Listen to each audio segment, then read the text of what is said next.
Thank you. Good afternoon. Welcome back to Inquiry into Drug Poison and Controlled Substance Amendment Bill 2023. And I'd like to welcome all the members of the public watching via the live broadcast. Joining us for this session is member from the Fitzroy Legal Service and Victorian Aboriginal Legal Service. From Fitzroy is Mr. Adam Wilson and Mr. Amity Mara, and from Victorian Aboriginal Legal Service, Mr. Ali Bisaroglu. Thank you. Welcome. Thank you very much for joining us. But before I continue, I just want to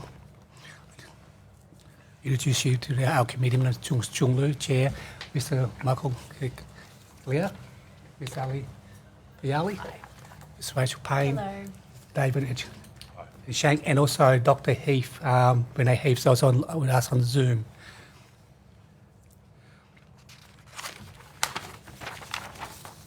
Before I continue, I'd like to just give this evidence we provide today for information to you.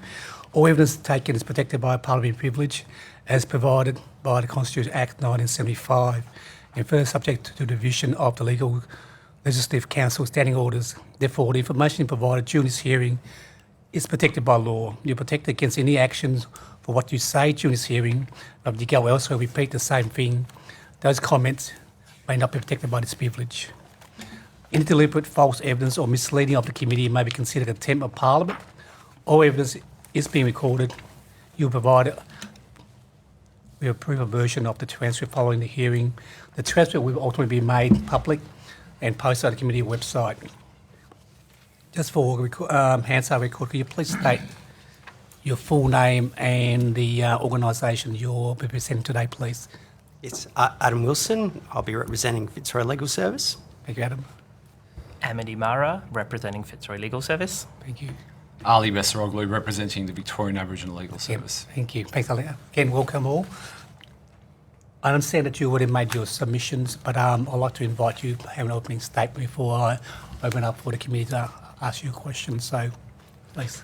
We might let the Victorian Aboriginal Legal Service go first, if that's okay. Sure, that's fine. I thank the committee for the opportunity to speak about this important issue on behalf of the Victorian Aboriginal Legal Service. I appreciate the opportunity to set the scene before we open for discussion. I want to start by acknowledging the traditional custodians on the land on which we meet, the land of the Wurundjeri people, and pay my respects to their elders past and present. I want to acknowledge that we're on sovereign land and unceded land. I also pay my respects to Aboriginal people who may be present at the hearing and or those that are watching online. My name is Ali Bisaroglu and I'm the Director of Legal Services at the Victorian Aboriginal Legal Service. I was a senior lawyer for 7 years practicing in criminal defence law. I then moved to working in civil litigation at a private firm where essentially I took civil suits against the state of Victoria and or Victoria Police and prisons in the areas of serious assaults and police misconduct. I've also acted for Aboriginal families in coronial inquests, multiple coronial inquests, for the loved ones, for those who have passed away in police or prison custody. Aboriginal communities have been subjected to discriminatory and violent policing since colonisation, and this remains a persistent issue today. Aboriginal people are disproportionately stopped, searched, arrested and charged and imprisoned. The data released last year from the Centre for Racial Profiling showed that Aboriginal and Torres Strait Islander people are 11 times more likely to be searched by Victoria Police than non-Indigenous people. One of the most common offences leading to this over-policing is personal possession of cannabis. Aboriginal people are far more likely to be charged with drug offences arising from personal use and possession than non-Indigenous people. This is despite the rate of use being similar across the board. Crime Statistics Agency data reveals that in 2021 to 2022, Aboriginal people were 8 times more likely to be arrested for possession of cannabis than non-Indigenous people. In contrast, non-Indigenous people arrested for possession of cannabis were 50% more likely to receive a caution in Victoria. They're harrowing statistics. Yeah. These data points show what Aboriginal communities continue to know. One, that racialised profiling and systemic biases continue today, and that it manifests through the criminalisation of personal cannabis use. The Chief Commissioner of Victoria Police has apologised to the Europe Justice Commission earlier this year. Last year. Sorry, but we're still waiting on the outcome of that apology and how it's going to translate with respect to Victoria Police policy. In Victoria, the disparity in drug-related charges has worsened over the past decade rather than being improved. Victoria's current, what we refer to as the carceral approach to personal cannabis use, increases Aboriginal people's contact with the criminal legal system, and this entrenches the cycle of disadvantage and reinforces all harms of discriminatory policing. It puts Aboriginal people who need support in handcuffs, police cells and in prison. It re-traumatises them, denies them proper health care, and substantially increases the risk of more deaths in custody. I'm going to go off script and state this in terms of my observations as a criminal lawyer. The maximum sentence that we have for possession of cannabis at the moment is 5 penalty units. Now, when we think about that as being a maximum sentence, we think a fine is imposed by Parliament, and that is what translates out in the community. That is not the case, though, because what happens is when you're prosecuting a person without means and you give them a fine, there is one way that they eventually will end up having to pay for that fine. And what we then see is an increasing and/or the risk of an Aboriginal person being incarcerated for that offence, despite Parliament's wishes of it putting forward a cap on the maximum penalty. Further, from my experience, we think, what else can the courts do in relation to cannabis use? And we say, well, we've got a drug court that's available, but the drug court isn't available because you need a term of imprisonment in order for you to be facing or for you to be eligible for the benefits of drug court. So that's not on the table. Well, then we think about what is on the table, and we talk about diversion and caution. Caution for children, diversion for adults. A practice direction that was released in 2016, Practice Direction 10, I should get this, apologies if I may just check this.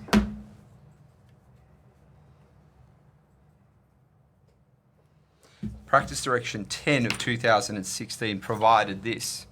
Although persons who identify as Koori make up 3% of the Victoria's population and 8% of the prison population back then, only 0.76% of the matters referred to the Criminal Justice Diversion Program comprise accused who identify as Koori. So what we see is this over-policing, disproportionate over-policing of Aboriginal people put through the courts, an over-representation of Aboriginal people put through the courts, and then any benefit or leniency that is provided by the courts and or our police not being underrepresented in those circumstances. We then move on to what happens when we don't address these policies, which is we saw firsthand the terrible impact of the government criminalising health issues with what happened with Auntie Tanya Day. And I should say that I spoke to the Day family before providing this evidence, who's provided their blessings, who passed away in 2017 in a police cell for public intoxication. I won't go through, I'm sure this committee knows all of the circumstances of that. But the decriminalisation of public intoxication was first recommended by the Royal Commission to Aboriginal Deaths in Custody over 30 years ago. But the Victorian government didn't act, and ultimately Auntie Tanya Day paid with her life. The government subsequently, in facing a coronial inquest, did act halfway through the inquest. And we now have a new model in dealing with public intoxication. Public health issue ultimately should be dealt with a public health response. That is our position. That is the Victorian Aboriginal Legal Service's position. In its core, public health issues are not criminal legal issue. Yet the Victorian government current drug policy subjects people dealing with addiction to intrusive policing and excessive punishment instead of giving them the support that they need. We ask, what do the courts provide? Nothing other than fines. We don't address the underlying causes for cannabis use. Decriminalisation offers a pathway to prioritise community health, reduce criminal legal system interactions for our First Nations people, and improve social health and outcomes for Aboriginal people and their families. In relation to the expungement submission that we'd provided, we say it's essential that past convictions for cannabis offences, if cannabis possession is decriminalised, that we support the calls for with all the other organisations for the expungement of that from criminal records.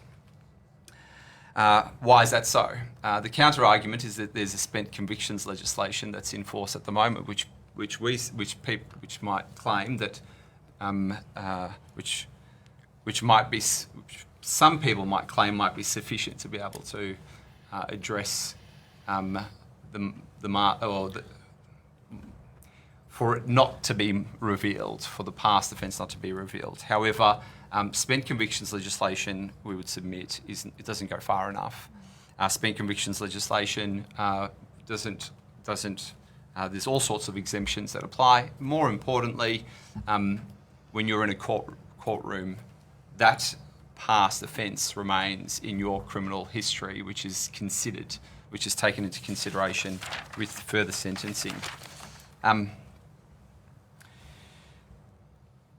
We want to see it removed from people's records, much like we've seen ward of the state being removed from a person's criminal record, or the great work of Uncle Noel Tovey, whom I had the pleasure of meeting, who went before Parliament and had the abominable crime of buggery removed from his record as well. Excuse me, Ali, I was just minding of time. I know we got your submission. Yes. Just a few questions we need to ask as well. So yes, understood. My apologies. You mind to bring that short down to whatever you got left? Try a truncated version.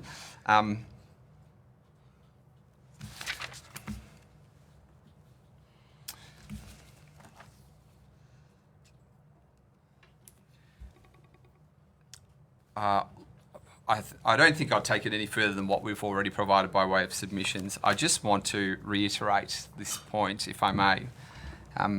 As a person who's worked in the Aboriginal deaths in custody cases, what we see time and time again is the government correcting policy and or responding with legislative reform post-recommendations from the Coroner's Court. Auntie Tanya Day and Veronica Nelson were two examples of this.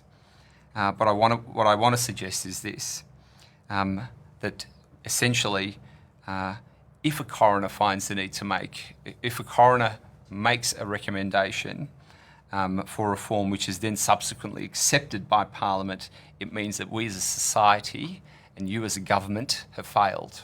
Because what that means is that a person has had to sacrifice their lives before this society and or government has realised that change needs to come. What we would be advocating for is this: that you've got this bill which we're in support of before you. Let's make a decision in relation to this bill before another Black Death in custody happens and before a recommendation comes targeting cannabis use and why a person ended up in the criminal justice system as a result of it. Thank you. And sorry about my... Thank you. Adam or Mitty, like to make a statement? Thank you. I would also like to acknowledge the traditional owners of the land we are on today, the Wurundjeri Woi-wurrung people of the Kulin Nation, and pay my respects to their elders past and present. Sovereignty was never ceded. This always was and always will be Aboriginal land. My name is Amity Mara. My pronouns are she, her, and I'm the Manager of Policy, Advocacy and Projects at Fitzroy Legal Service, and I'm joined by my colleague Adam Wilson, whose pronouns are he, him, and he is the Managing Lawyer of the Criminal Law and Drug Outreach Program. Our flagship drug outreach program has operated for over 20 years, providing specialist legal services to people whose engagement with the justice system is underpinned by drug use and the over-policing of their communities. We work in partnership with health services to provide wraparound supports to people in accessing rehabilitation processes and reducing the negative impacts of their engagement with the criminal legal system. We are supportive of this bill, regard it as a step forward in supporting rehabilitative and health-based approaches to drug use, and would commend its passage through Parliament. Drug use is a health issue, not a criminal one. We acknowledge the work of many of our colleagues in the AOD and CLC sectors today who have spoken at length of the harms and ineffective nature of criminalisation. We do not wish to repeat all the same points, though we certainly agree with them, and so wish to spend our time briefly outlining 4 key harms that criminalisation produces that we think encapsulate why the passage of this bill is so important. Number 1, criminalisation is a barrier to help seeking and recovery. Continued criminalisation of cannabis feeds into long-standing stigma and discrimination that prevents many people from seeking support or information about cannabis use. Similarly, being met with carceral responses can greatly disrupt the rehabilitative and recovery journeys of people who have sought support by dragging them back into the stress, trauma, and harms of the criminal legal system. Secondly, criminalisation further marginalises those already experiencing other forms of disadvantage.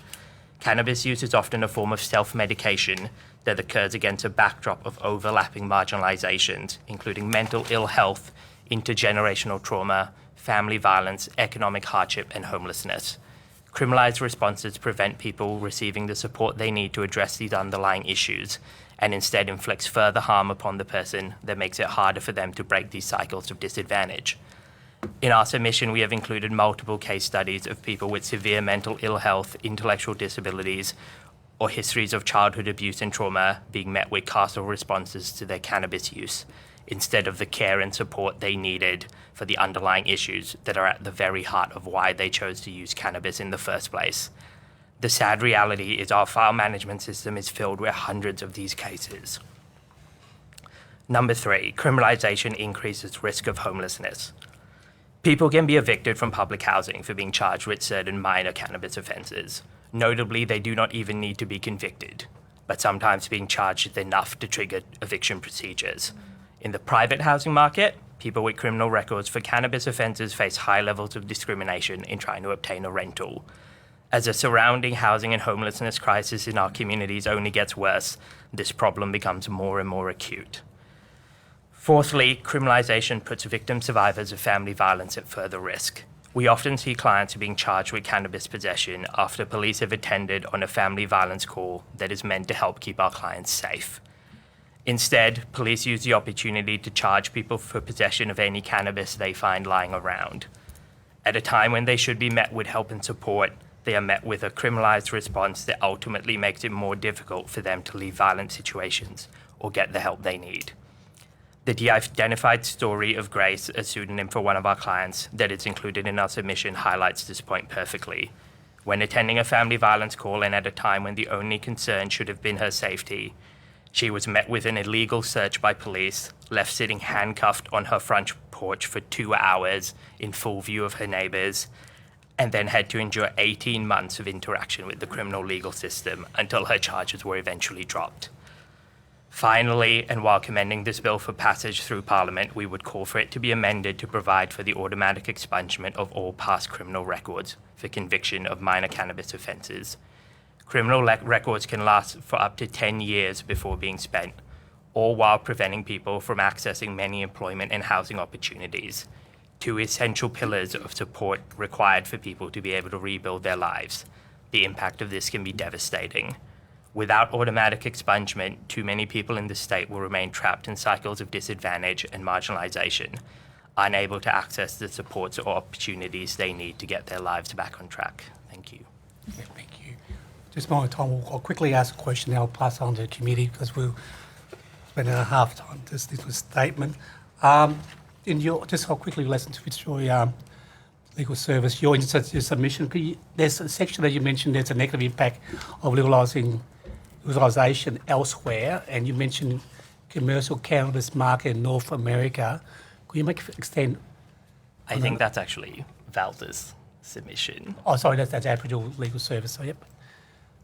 Could you comment on relation to the negative impact relation to commercial cannabis market?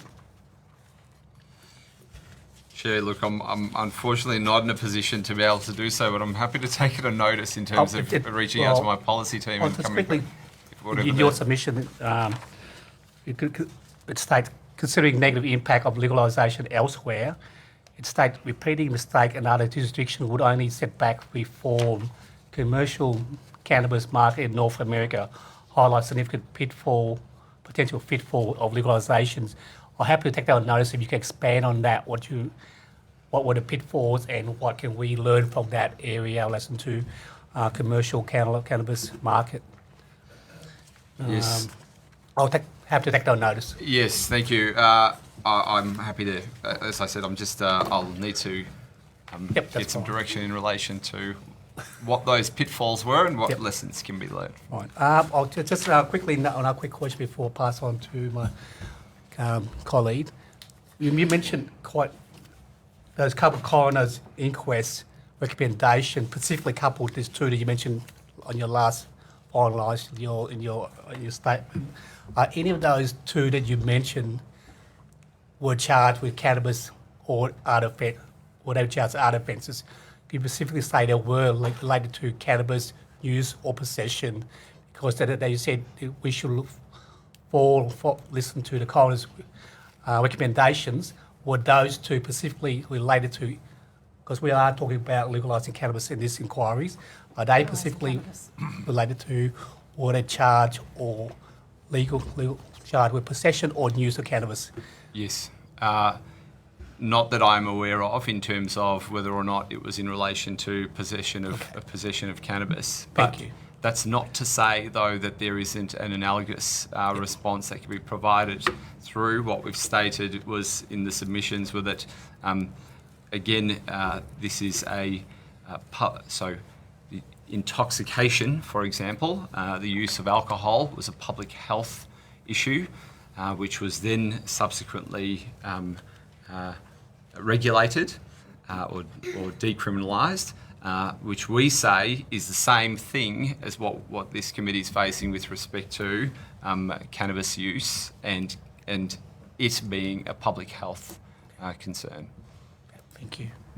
Michael? Thank you, Chair. Thank you very much all for joining us. Ms Murray, I'd like to start with you and from your submission, the story about Grace. She wasn't even the one who called the police. A neighbour called to check in on her. It wasn't even her plant. And yet she was faced with that hideous process that you've described for us. How common is it for victims of family violence to be caught up in the legal system as a result of, whether it's theirs or someone else's, as a result of having cannabis found by police? Is this a one-off or is this a much more common phenomenon? Mr Wilson, if you'd like to answer. It happens. It happens a fair bit, wherein it's a criminal offence to possess cannabis. The police are there to enforce the law. So if there is cannabis there, and as with has been said many times today, it's many people do use cannabis.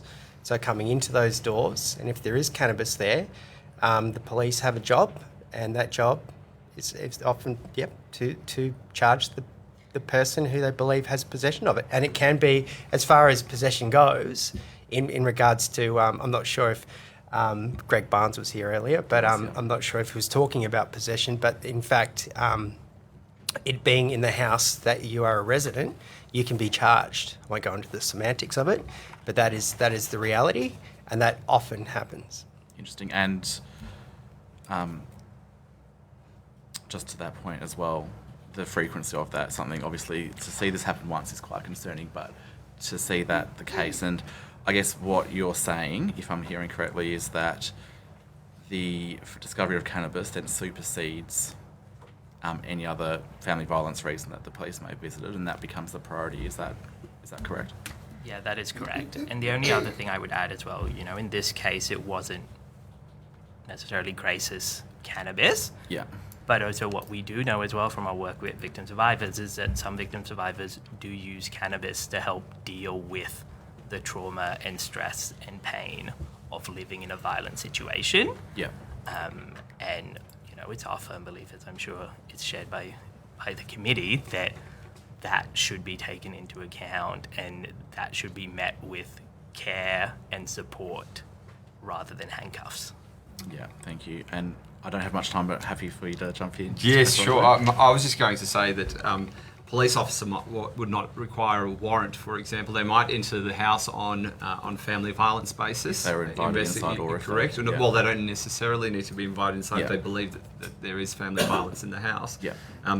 But upon discovering the cannabis, everyone is open in terms of being charged as a result of the deeming provisions of being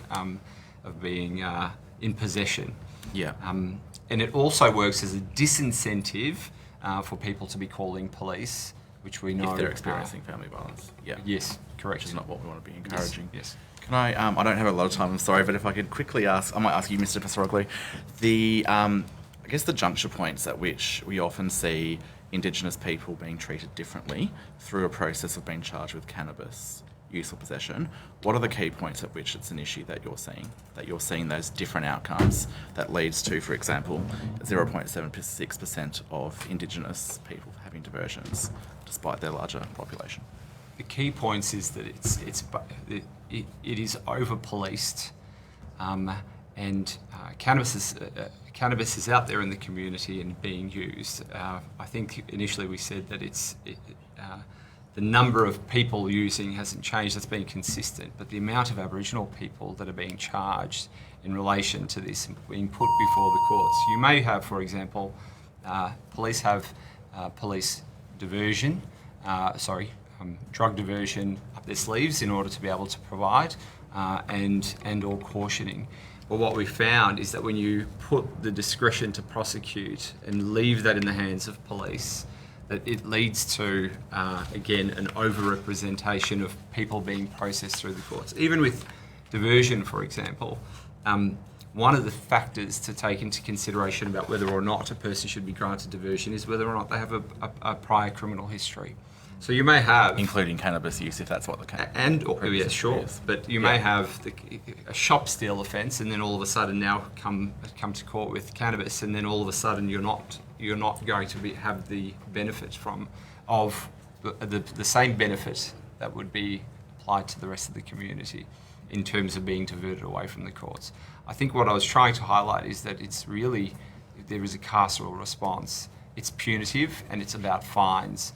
Yeah. And those fines don't just remain as fines. People can end up in prison as a result of that. Thank you. Thank you all. Thank you, Thanks, Jim. Michael. Rachel? Thank you, Chair, and thank you to you both for your submissions to the inquiry and for presenting before us today. I just want to pick up on the fact that Aboriginal people are no more likely to use illicit drugs than non-Aboriginal people, but we see in the data that there's more likely to be arrests or less likely to be diversions. How would decriminalisation of cannabis in Victoria promote a more equitable outcome for Aboriginal communities or even more marginalised communities more broadly? Sure. Well, how would decriminalisation? They won't be charged in relation to it. I mean, it's as simple as that. If we removed a discretion from police, who often use cannabis as a mechanism to search, who often use cannabis as a mechanism to invoke their powers of arrest. So it's a mechanism. You're removing that power. In a way, will level the playing field in terms of cannabis use. And again, it wouldn't be police as being the responders to using cannabis. It would be a health issue and a health problem and a health response. Yeah. Yeah, I don't think we have anything further to add to that. And just picking up on that health-led approach, in the ACT, they've just done a 5-year review of their act, which this bill is, reflecting on. Now, they've heard from stakeholders like the Canberra Alliance for Harm Minimisation and Advocacy about the positive effect of people's willingness to seek help based on the fact that there isn't that stigma around. Do you expect that we would see a similar shift in Victoria if we were to move towards regulation of personal use or decriminalisation? Absolutely, 100%.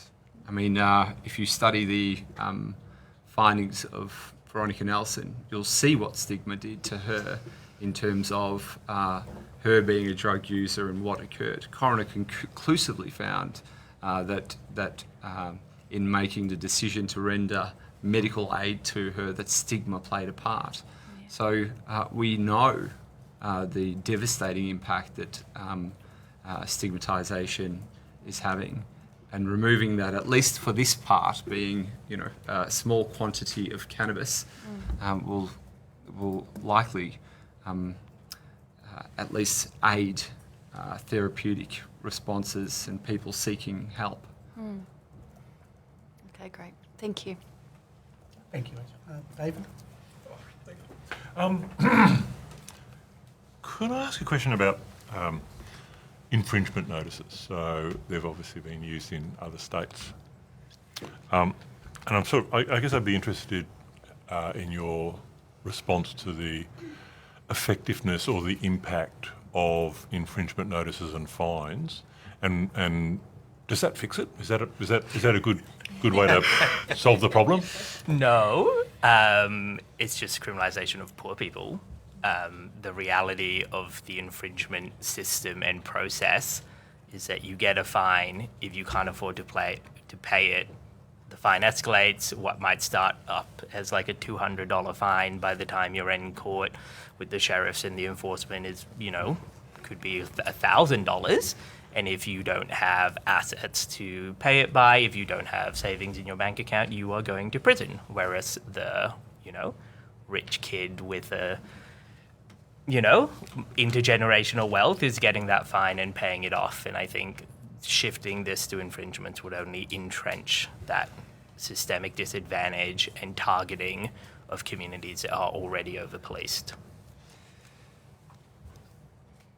I mean, yeah.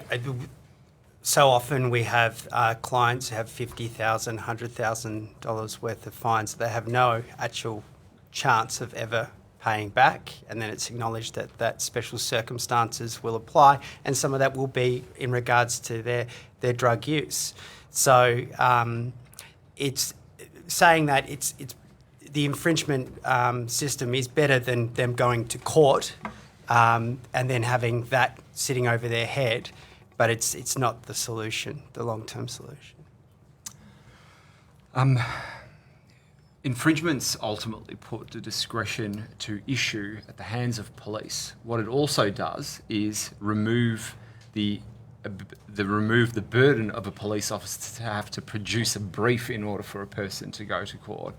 So what we would likely see is that there would be more infringements handed out than what there is to a police officer who decides to turn a blind eye, let's say, to a small quantity of drugs, or cannabis, sorry. When we then provide the ability or a platform for police to provide infringements, we run the very risk of racialised policing and increasing the number of Aboriginal people who are then receiving infringements, which will then end up back in prison with. Sorry. Okay, I just want to get one more question before I run out of time.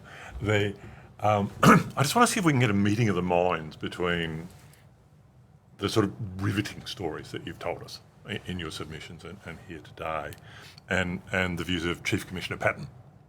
Because I've heard him now twice on ABC radio basically say to the government and to other stakeholders, don't ask the police to interpret the law differently. That's not our job. If you want the law changed, that's up to Parliament. Is there a meeting of the minds on that, do you think? Is that a reasonable proposition? that if you want to actually get better legal outcomes, then you need to change the law, and that's the responsibility of the people on this side of the table? Yeah, I think we would agree to that. I think what we have seen for decades is systemic biases and discrimination built into the policing system. That means it is incumbent on lawmakers and policymakers to be as clear and precise about how they want the law to be applied, and that the police are an inappropriate body to hold that discretion. I agree.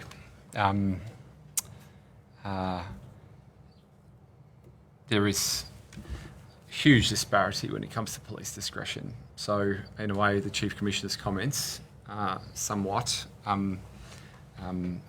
don't pay or don't give enough attention to the fact that police discretion is exercised differently when it comes to different sectors of the community. But ultimately, yes, the law will have to the law will change, and if the lawmakers say this is what our position is, and it will then be the case that police have to then deal with it. Thanks, Dave. Ali? Good afternoon. Ali, I'll start with you. You spoke earlier about the recent decriminalisation of public intoxication in Victoria and the circumstances under which that change took place. Are there lessons that you can share with us today that the government should be learning from that example of that reform when we're considering decriminalisation of cannabis use? Yes, thank you for the question. I think what we need to understand is that parallel between cannabis use and alcohol intoxication. Both disproportionately affect Aboriginal people, and it's not necessarily just the use itself, but the responses to that use, which presents serious issues for Aboriginal communities. Policing responses to a public health issue.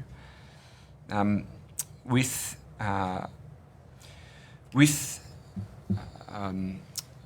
the public intoxication reform that has come out, we now have mainstream health, Aboriginal service providers, outreach nurses who can assist in medically assessing people. So it's a complete health response.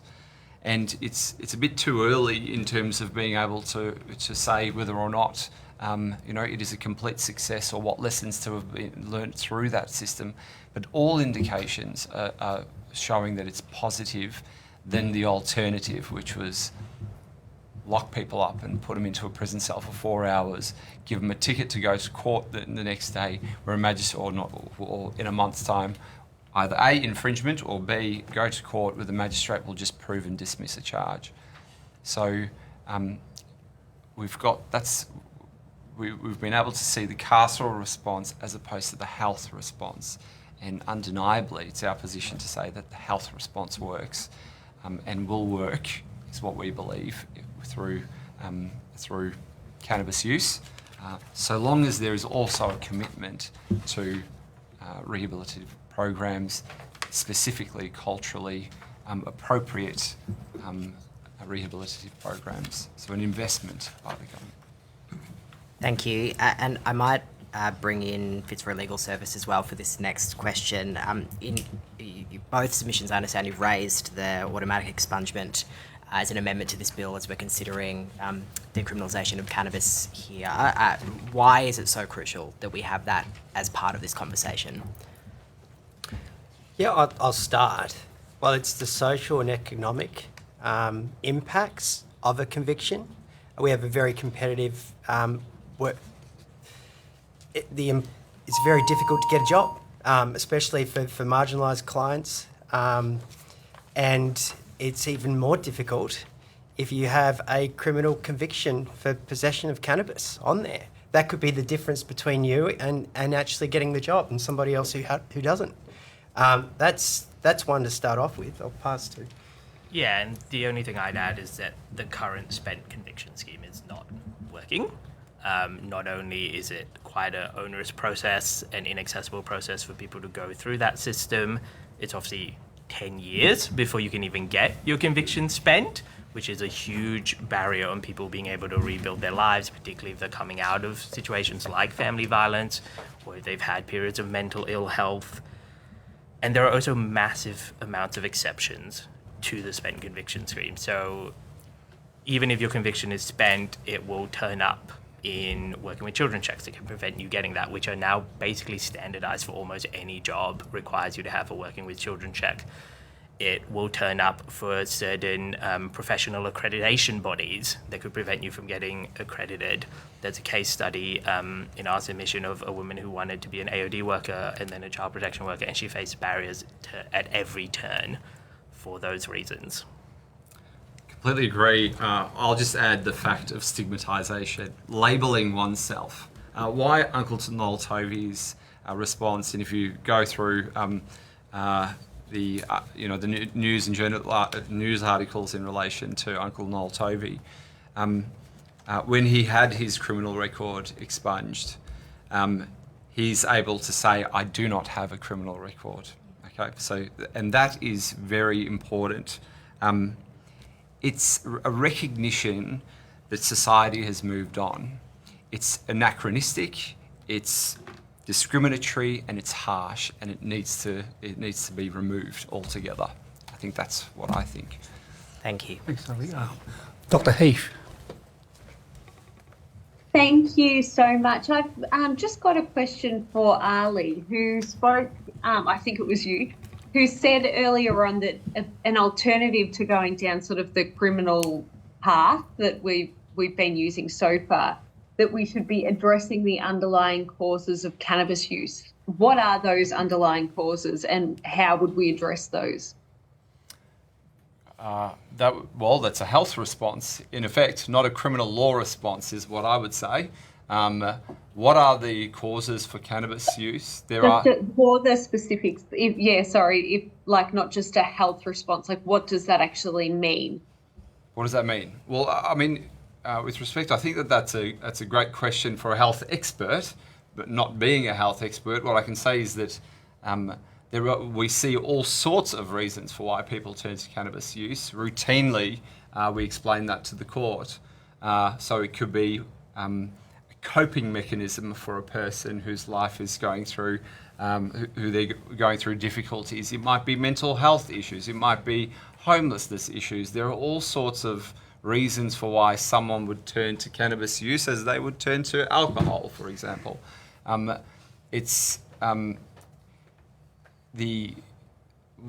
The point that I was trying to make, or VALS as an organisation is trying to make, is that how do we respond to that use? Do we use the sledgehammer of the criminal justice system to change people? What we want to show is that it doesn't work. The sledgehammer doesn't work. Sledgehammer puts people in line to continue offending, as opposed it's criminogenic as opposed to addressing the underlying causes. So sorry to interrupt. Just because of time, I understand that. I really do understand that. What I'm asking is the alternative that you have in mind when you brought up that point, because I found that quite interesting. It could be helpful. Yes, I mean, what I would think is just, in terms of Aboriginal communities, an investment by the government into AOD workers, culturally sensitive AOD workers. It's an area that's chronically underfunded. Fitzroy would talk about, and I think this committee's already heard evidence to that effect as well. We need an investment in rehabilitation as opposed to an investment in incarceration. Thank you so much. It's very helpful. Thank you, Dr. Heath. Thank you.